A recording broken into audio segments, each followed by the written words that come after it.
हाय दोस्तों, नमस्ते, प्रणाम। हम आप सबके भाई, आप सबके बेटा रोहित शर्मा सुल्तानपुरी। और आरसीडी एंटरटेनमेंट यूपी ये 45 नमो का रूपचंद भाई के जो है एक चैनल बा आरसीडी इंटरटेनमेंट यूपी 45। इनकर चैनल का नाम है। आप सब अपन प्यार दुलार जैसे अपने छोट भाई पे बनाए हैं।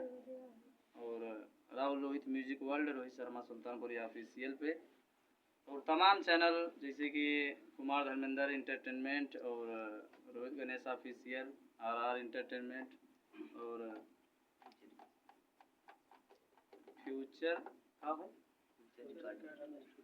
फ्यूचर रिकॉर्डिंग स्टूडियो पे तमाम चैनल के जैसे अपन प्यार दुलार आशीर्वाद देते हैं। बस ऐसे भर भर के प्यार दुलार आशीर्वाद है चैनल पर देते बढ़ के भैया के, ताकि आप सबके प्यार दुलार और आशीर्वाद मिले, लाइक मिले, सपोर्ट मिले, तब हमसे कुछ कह पाए भैया। बस ऐसे अपन कृपा दृष्टि बनाए रखा। बहुत बहुत धन्यवाद। हर हर महादेव।